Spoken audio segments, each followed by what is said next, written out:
Hello student, good morning. Welcome to online class CGPS। तो बच्चों, आज अपन व्यवसाय अध्ययन के अंतर्गत छठवें भाग में देखते हैं बच्चों। यहाँ पर जो पाठाध्याय आपका कौन सा था, सातवें में।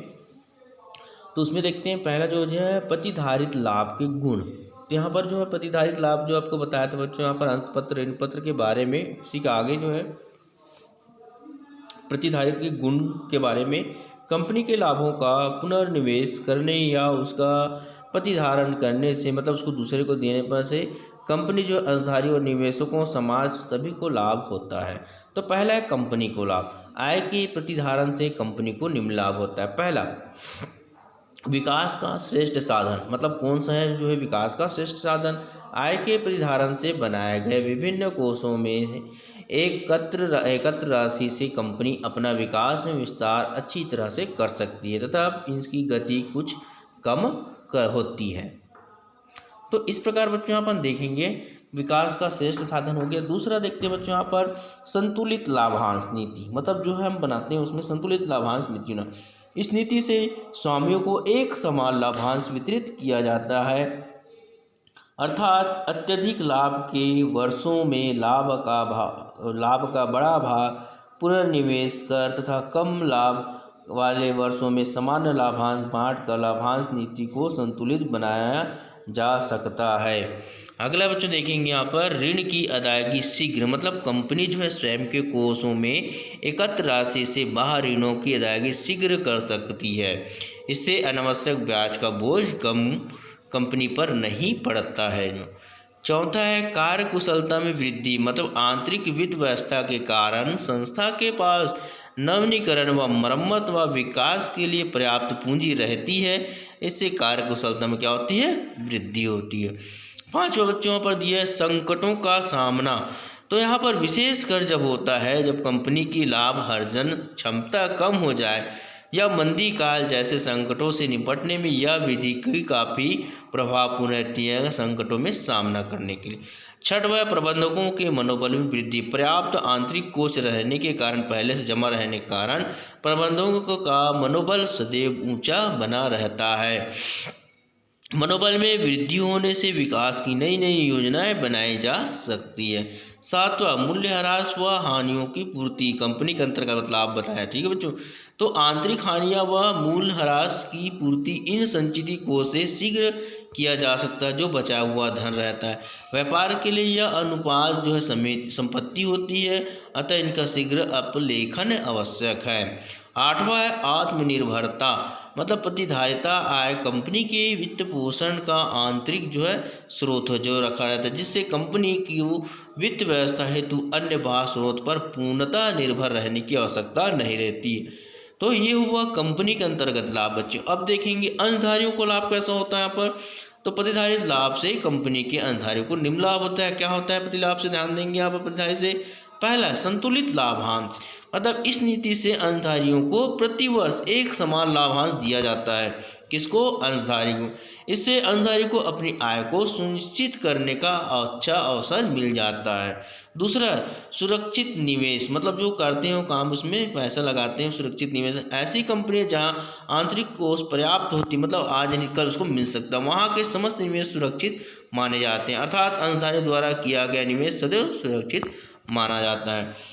तीसरा है पूंजी जो है निर्माण में सहायक। किसके निर्माण में? पूंजी निर्माण में। जैसे विभिन्न संस्थाओं द्वारा छोटी छोटी जो है वस्तुओं को एकत्र कर राष्ट्रीय पूंजी का निर्माण किया जा सकता है। इससे संपूर्ण समाज जो है लाभान्वित हो सकता है। अगला देखेंगे बच्चों पर प्रतिधारित लाभ के दोष। अब गुण देखे थे लाभ का, अब आय के प्रतिधारक के जहाँ अनेक लाभ हैं वहीं अन्य दोष भी हैं जो पहले बताया। धन के दुरुपयोग की आशंका। कंपनी के अधिकारियों व प्रबंधकों द्वारा इस लाभ का दुरुपयोग करने की आशंका बनी रहती है। दूसरा है अंशधारियों में असंतोष। मतलब संचित कोष का प्रबंध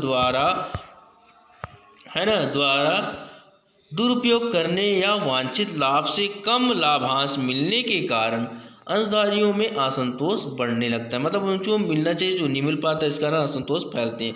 सट्टेबाजी को प्रोत्साहन। कभी कभी पर्याप्त लाभ होने पर भी सामान्य लाभांश बांटने से बाजार में अंशों की कीमतों पर विपरीत असर पड़ जाता है। ऐसी स्थिति में सट्टेबाजी को प्रोत्साहन करते हैं। एकाधिकार की संभावना दीर्घकाल में अधिक लाभ व कोषों में वृद्धि औद्योगिक संस्था की अत्यधिक मजबूत बना देती है, जिससे निहित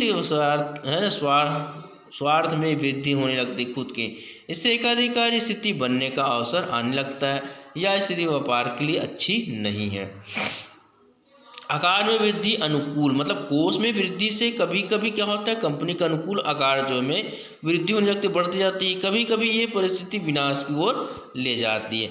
तो इस प्रकार निष्कर्ष में देखेंगे कॉन्सुलेशन के अंतर्गत बच्चों यहाँ पर उपयुक्त लाभ एवं दोषों के अध्ययन के पश्चात कहा जा सकता है कि यदि ऐसी पूंजी का उपयोग गलत हाथों द्वारा एवं गलत मस्तिष्क से होता है तो यह मानवीय त्रुटि है, अन्यथा उचित उपयोग होने पर लाभ का प्रतिधारण व्यवसाय के विकास के लिए श्रेष्ठ नीति है। तो आइए अगला देखते हैं बच्चों, सार्वजनिक जमा जन निक्षेप के अंतर्गत पब्लिक डिपॉजिट। जो सार्वजनिक निक्षेप की शुरुआत भारत में अत्यधिक पुरानी है, बहुत पुरानी बताया गया है। जब भारत में बैंकों का अधिकार विकास नहीं हुआ था, उसके पूर्व से ही यह प्रथा प्रचलित था। कौन सा जो बताया गया, सार्वजनिक निक्षेप जमा वाले।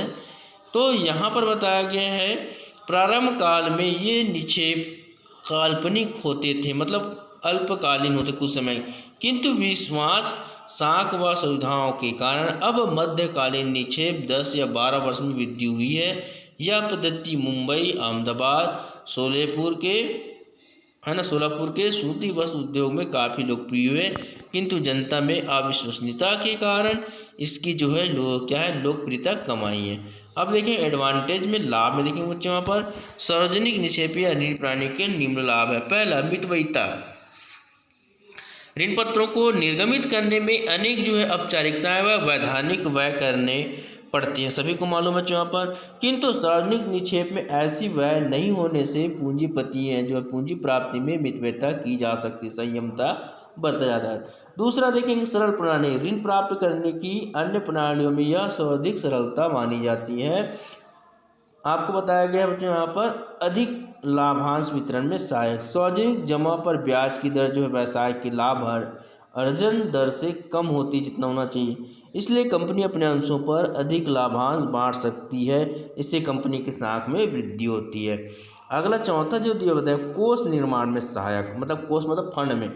जैसे जब कंपनी को अधिक लाभ होती है तब कंपनी अपने लाभ को स्थिर रखकर शेष रकम से विभिन्न कोषों का निर्माण कर सकता है, फंड बना सकता है। पांचवा देखेंगे जो छोटी छोटी बचतों को प्रोत्साहन। जब तक हम छोटे छोटे चीज़ को कलेक्ट नहीं करेंगे तब तक हमारा कार्य नहीं बढ़ेगा। बच्चों पर बताया गया सार्वजनिक निक्षेपों में आम जनता की छोटी छोटी बचतों को एकत्र करने हेतु प्रोत्साहित किया जाता है, मतलब उस कार्य को बचत करो करके। अब हानि देखेंगे डिसएडवांटेज के अंतर्गत अच्छे दिनों के साथी, मतलब निक्षेपों की सबसे बड़ी हानि यह है कि मंदी अथवा आपत्ति के समय भयभीत होकर इनको वापस मांग लेते हैं और ऐसी परिस्थिति में कंपनी को बड़ी हानि होता नहीं। कोई भी व्यक्ति जो है परिस्थिति के अनुसार क्या है, अगर देखते हैं कि कंपनी खराब होने की स्थिति में तो वो अपना जो पैसा लगाया उसको मांग ले करते हैं, तो ऐसी स्थिति में हानि उठानी तथा अर्थ संकट का सामना करना पड़ता है। अतः इन्हें जो है अच्छा समय का साथी कहा जाता है। ये आवश्यकता के साथ नहीं है, इसलिए इनको पूर्ण निर्भर नहीं रहा जा सकता। सट्टा व्यापार की प्रेरणा जो है, आपको सरलतापूर्वक एवं न्यू ब्याज पर ऋण मिलने की सुविधा से सट्टा व्यापार को प्रोत्साहन मिलता है। इससे कंपनी जो है अति व्यवसाय के प्रलोभ में फंस जाती है, मतलब ज़्यादा पैसा वहाँ पर, जिससे कंपनी निष्पक्षकर्ता तथा अंशधारी सभी को हानि उठानी पड़ती है। तो साख गिरने का भय। यदि अल्पकालीन निक्षेप स्थायी एवं दीर्घकालीन कार्यों में लगा दिया जाता है तो संभव है कि कंपनी देय तिथि पर इनका शोधन ना कर सके, मतलब सुधारा ना जा सके। यदि ऐसा हुआ तो कंपनी की साख जो है गिर जाएगी, मतलब रेपुटेशन, जनता शक्ति को है ना शंकित हो उठेगी और फिर अंशों में रुपया लगाना तो दूर निक्षेप में अपना धन बैंक में रखने से घबराएंगे। अब अगला दिया है जो बताया गया है निवेश बाजार को हानि। दूसरे साधन के कारण साधारण निवेश के लिए अच्छी औद्योगिक प्रतिभूतियों की कमी हो जाती है। बच्चों यहाँ पर जो दिए गए बच्चों आपको बताया गया है थोड़ा सा ध्यान रखेंगे, है ना। इसको जो है आप लोग अपने ऐसे पढ़ा देता हूँ मैं, ध्यान रखना इसमें, है ना। मैं इसको सीधा कर रहा हूँ, 2 मिनट होता है, इतनी होता है ना। इसमें वैसे ही दिखाई देगा बच्चों आपको। चलिए इसमें आगे देखते हैं जो आपको बताया गया है। तो यहाँ पर बताया गया बच्चों, यहाँ पर जो है राजस्व वित्त जो बताया, उसके पहले भारतीय औद्योगिक वित्त बताया। तो यहाँ पर आप इसको अच्छे से एक बार पढ़ लेंगे बच्चों। भारतीय औद्योगिक विकास और राष्ट्रीय औद्योगिक विकास निगम कब कब हुआ था, इसकी स्थापना, यूनिटी ट्रस्ट ऑफ इंडिया, ये इसको 5 पॉइंट या 6 पॉइंट में बताया गया बच्चों। ठीक है, तो आप पढ़ेंगे। देखो स्थापना कब हुई थी इसका, जो भारतीय औद्योगिक निगम 1 जुलाई 1948 में। अब ये 28 दिसंबर 1951 में मध्य प्रदेश में 1 नवंबर 56 में हुआ था। ये सब आपको पढ़ना है बच्चों, ठीक है। अब अगला देखेंगे बच्चों, यहाँ पर नेक्स्ट जो पढ़ेंगे आज का जो है आपका वाणिज्यिक बैंक, कक्षा 11वीं के लिए ध्यान देंगे व्यवसाय अध्ययन के अंतर्गत। ठीक है बच्चों, अगला पढ़ेंगे वाणिज्यिक बैंक। मतलब आज के लिए गुड डे।